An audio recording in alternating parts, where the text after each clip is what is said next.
তুমি পারো না এমন কোনো কাজ নেই। কাননবালা দেবীর পর যদি কেউ আমাদের ব্যবসার মুখ হবার যোগ্য হয় সেটা হচ্ছে তুমি। বাবা, আপনি এত বড় দায়িত্ব আমার উপর দিচ্ছেন, যার সম্পর্কে ঠাম্মি কিছুই জানেন না। ঠাম্মি যদি পরে জানতে পারেন সবটা, তাহলে তো উনি আমার উপর রাগ করবেন। গ্র্যানির পারমিশন ছাড়া এত বড় স্টেপ নিলে তো গ্র্যানি অ্যাংরি হবেই।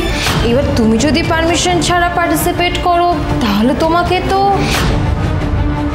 বলেছি তো, ঠাম্মির অনুমতি আমি তোমায় এনে দেবো, কিন্তু আজ তোমাকে পার্টিসিপেট করতেই হবে। তেজ বসু মল্লিক প্রতি পদে তোমার পাশে আছে সুধা। সুধা, এই কম্পিটিশন জেতার জন্য ইমন যে কোনো লেভেলে নামতে পারে। তুমি তো নিজেই দেখলে, নিজের থেকে বেটারও কাউকে পার্টিসিপেট করতে দিচ্ছে না। একমাত্র তুমিই পারবে ওকে হারাতে, তুমি পারবে এই প্রতিযোগিতা জিততে। প্লিজ সুধা, তোমাকে পার্টিসিপেট করতেই হবে। বৌদি, ইউ হ্যাভ টু উইন। আমাদের ব্যবসার জন্য তোমাকে জিততেই হবে। কিন্তু সমুদ্র, তুমি তো বুঝতে পারছো না, আমি কখনো এরকম স্টেজের ওপর এত লোকজন, এত লাইটের ওপর আমি যদি কিছু ভুল করে ফেলি বাবা। আমি জানি রাধামা পারবে। ও আমাদের গৃহলক্ষ্মী, আমাদের ব্যবসার লক্ষ্মী। আমি মনে প্রাণে চাই যে আমাদের ব্যবসার মুখ আর কেউ নয়, আমার রাধামা হোক। দিদি, এটা কিন্তু শুধু আর কম্পিটিশন নেই, যুদ্ধক্ষেত্র হয়ে গেছে। ওই লিটল বেবি বসু মল্লিক পরিবার তাদের ব্যবসায় ক্ষতি করার ফোন দিয়ে আসছে। ইমন ম্যাডামকে আমাদের ব্যবসার ক্ষতি আমি কখনো করতে দেব না। তাহলে তৈরি হয়ে নাও সুধা, এই লড়াই তোমাকে জিততেই হবে। Best of luck.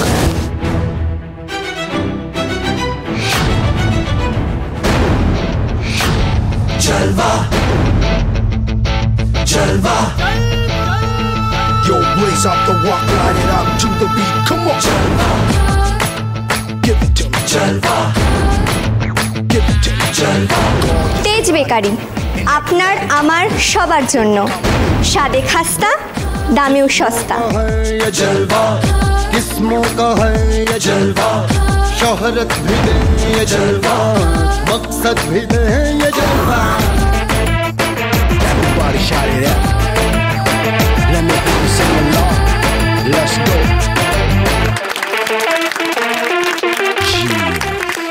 মেয়েটা কথাটা কেমন করে বললো, ঠিক ঝুমলো না, তাই না মা? Thank you so much Shiny for the amazing performance. Thank you. এবার পালা আমাদের জাজেসদের স্কোর দেওয়ার। আজকে জাজেসরা প্রত্যেক কন্টেস্টেন্টকে তাদের পারফরমেন্স, আইডিয়াস আর কনফিডেন্সের বেসিসে স্কোর দেবে। এছাড়া সাধারণ মানুষ তো SMS এর মাধ্যমে ভোট করছেন। এই দুটো স্কোর মিলিয়ে যে এগিয়ে থাকবে সেই হবে আজকের winner, new face of Tej bakery. এবার ডাকবো আমাদের পরের কন্টেস্টেন্টকে। অ্যান্ড দ্য নেক্সট কন্টেস্টেন্ট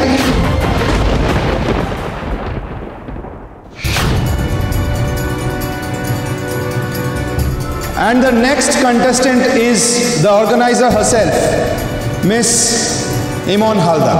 আচ্ছা, ও অর্গানাইজার হয়ে প্রতিযোগিতায় নামছে কেন? ওকে কি অনুমতি দিয়েছে অংশগ্রহণ করার? তাই তো মা, অনুমতির কথা উঠছে কেন? আমাদের কম্পিটিশন তো ওপেন, যে কেউ অংশগ্রহণ করতে পারে। না, হতে পারে না। এটা তেজ বেকারির মুখ হবার প্রতিযোগিতা, আর আমাদের বেকারির সঙ্গে ওই ইমনের কোনো যোগাযোগ থাক সেটা আমি চাই না। কিন্তু দেখুন, এটা তো প্রফেশনাল জায়গা। তাছাড়া মেয়েটি যথেষ্ট স্মার্ট, গোটা অনুষ্ঠানটা কত সুন্দর একটা আয়োজন করেছে। আমি কিন্তু ভীষণভাবে ইমপ্রেসড।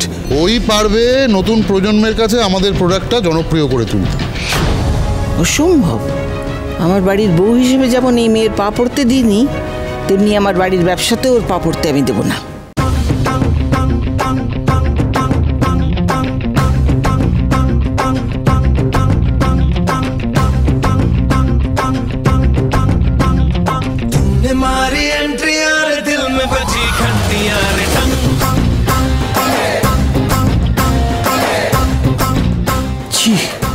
এইভাবে নিয়ম আমাদের তেজ বেকারির প্রচার করবে? শুনতে পাচ্ছিস দিদি, কম্পিটিশনে নেমে কি সব যাত্রা করা শুরু করে দিল। এসব হিন্দি গানে পারফর্ম করে নাকি ও আবার তেজ বেকারির প্রচার করবে। বৌদি, আমি এসব কিছুতেই মেনে নেবে না। বাট অডিয়েন্স তো মেনে নিচ্ছে পিগলাইন সিস্টার। হে, কত লোকে ক্ল্যাপ দিচ্ছে।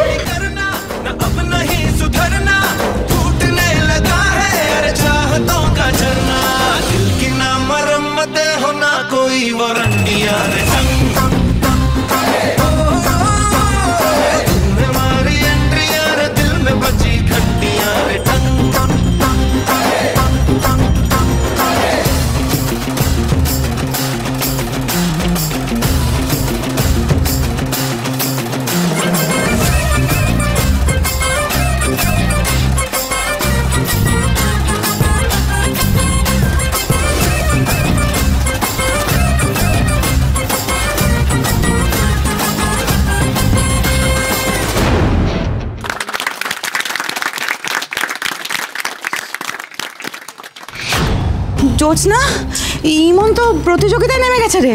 তেজ bakery is the future of baking. Good vibe, great bites, no cap. কি বললো? হ্যাঁ, ক্যাপ মানে তো টুপি রে। হ্যাঁ, আমাদের তো বিস্কুটের ব্যবসা, তাতে আবার টুপি এলো কোথা থেকে? এই মা মেয়ে সর্বক্ষণ সবাইকে টুপি পরিয়ে পরিয়ে এমন অভ্যেস হয়েছে যে সব কথায় টুপি চলে আসছে। সত্যি তাই। ওফো, এই ক্যাপ মানে টুপি নয়, এটা হচ্ছে জেনজি ল্যাঙ্গুয়েজ, নতুন প্রজন্মের ভাষা। আজকালকার ছেলেমেয়েরা এই নো ক্যাপ মানে বলতে বোঝায় হচ্ছে নো মিথ্যে কথা, অনলি সত্যি কথা। বুঝতে পেরেছো? নমস্কার, আমি Emon Haldar, Miss X intercollegiate. আমি বিশ্বাস করি সৌন্দর্য আর কনফিডেন্স দিয়ে সবার মন খুব তাড়াতাড়ি জয় করে নেওয়া যায়। তাই আমি আমার কনফিডেন্স আর স্মার্টনেস দিয়ে ন্যাশনাল আর ইন্টারন্যাশনাল মার্কেটে তেজ বেকারির চেহারাটাই পাল্টে দেব। And I promise, product sales নিয়ে হবে না কোনো ওয়ারি যদি ইমন হালদার হয় the face of Tej bakery. এইটার কি সাহস মা! হ্যাঁ, স্টেজে উঠে সবার সামনে বলছে যে তেজ বেকারির চেহারা একদম পাল্টে দেবে। যেমন চটুল নাচ তেমন চটুল বুদ্ধি, এর থেকে বেশি আর কি পারে ওই মেয়ে? সমুদ্র, এইসব যদি জাজেসদের পছন্দ হয় তাহলে তো আমার জেতার কোনো চান্সই নেই। সেটাই তো আমি বলছি, তুমি এসব ডান্স পারবেই না। আমার বিশ্বাস তুই এর থেকে অনেক অনেক ভালো পারফর্ম করতে পারবি। হ্যাঁ, কিন্তু বৌদি ওভার কনফিডেন্ট হলে কিন্তু হবে না। মানে বুদ্ধি করে ইউনিকভাবে আমাদের ব্র্যান্ডটাকে তোমাদের কিন্তু প্রমোশন করতে হবে। আমার দিদি সব পারবে, ওই লিটল বেবি যদি পারে আমার দিদিও পারবে। হ্যাঁ, আমি কখন বলি যে বৌদি পারবে না? বৌদি পারবে। তুমি শুধু শুধু ডিসকারেজ করো না, ঠিক আছে? তুই কার দলে বলো তো, ইমনের দলে না দিদির দলে? আরে আমি তো বৌদি দলে, তুমি কি বলছো সব? ওএমজি, সমুর সাথে তো সিশেলের ফাটাফাটি ঝগড়া শুরু হয়ে গেছে। সুধা, কি করছিস তোরা? এটা ঝামেলা করার সময়? চুপ কর, একটু পরে কিন্তু তোমাকে স্টেজে ডাকা হবে, বুঝতে পেরেছো? ঝুম্পা, তোমাকে মেচকা ডাকছে। ফাদার ইন ল আমাকে কি তো বলে এসেছিলাম। এত প্রশ্ন করো না, আমি বলছি যখন মেচকা ডাকছে মানে ডাকছে, যাও। ওকে, থ্যাংক ইউ। বড্ড নেগেটিভ কথা বলছিল তাই আমি ওকে ভাগিয়ে দিলাম। শোনো, একটু পরে কিন্তু তোমাকে স্টেজে ডাকা হবে। তুমি কি করবে কিছু ডিসাইড করেছো? ভেবেছো কিছু? আমার অনেকক্ষণ আগে ডিসাইড করা হয়ে গেছে তেজ। Baby, my little baby, what a wonderful performance, brilliant. মাসিমা, আপনি যাকে বাদ দিতে বলেছিলেন সে তো একেবারে স্টেজ মাতিয়ে দিয়ে গেল। হ্যাঁ, আর আজকালকার ছেলে মেয়েরা কিন্তু এরকম এনার্জিটাই চায়। আমার ভোট তো পাবে মিস ইমন হালদারি। হ্যাঁ, আমার তো মনে হচ্ছে she will be the winner. দাঁড়ান মিস্টার বোস, এখনো তো বাকি প্রতিযোগীদের পারফরমেন্স বাকি আছে, হয়তো সেটা পারফরমেন্সটাও বাকি আছে। তারপর SMS এর ভোট আছে, কে জয়ী হবে সেটা তো সময় বলবে। এবার ডেকে নেবো আমাদের পরের কন্টেস্টেন্টকে, Dishani Saha. Please welcome Dishani with a big round of applause. Thank you. জাগরণে যাইবি ভাবরে, আঁখি হতে ঘুম নীল হরি, কে নীল হরি, মরি মরি। জাগরণে যাইবি ভাবরে, আঁখি হতে ঘুম নীল হরি, কে নীল। এইটাই তো আমাদের শিক্ষা, আমাদের সুরুচির পরিচিতি। কেমন সুন্দর নাচছে মেয়েটা বলুন তো। ফিল, আপনি আমাকে ডাকছিলেন? আমি কেন ডাকতে যাব? আর তুমি বা এখানে এসেছো কেন? যাকে হালকা যখন এসেই পড়েছো, আমাকে একদম বিরক্ত করবে না, চুপচাপ বসে থাকো। আরে আপনাকে একটা বড় খবর দেওয়ার আছে, বিগ রয়্যাল সিস্টার। তোমাকে বললাম তো একদম ডিস্টার্ব করবে না, চুপচাপ বসে থাকো। এই সুজি, এদিকে এসো। Yes ma'am. তোমাকে পই করে বারণ করেছিলাম যে এই কম্পিটিশনটায় যেন কোনো ট্যালেন্টেড পার্টিসিপেট না করতে পারে। তাহলে এটা কি? সরি ম্যাম, আসলে আমিও জানতাম না। ইডিয়েট তুমি একটা, অপদার্থ।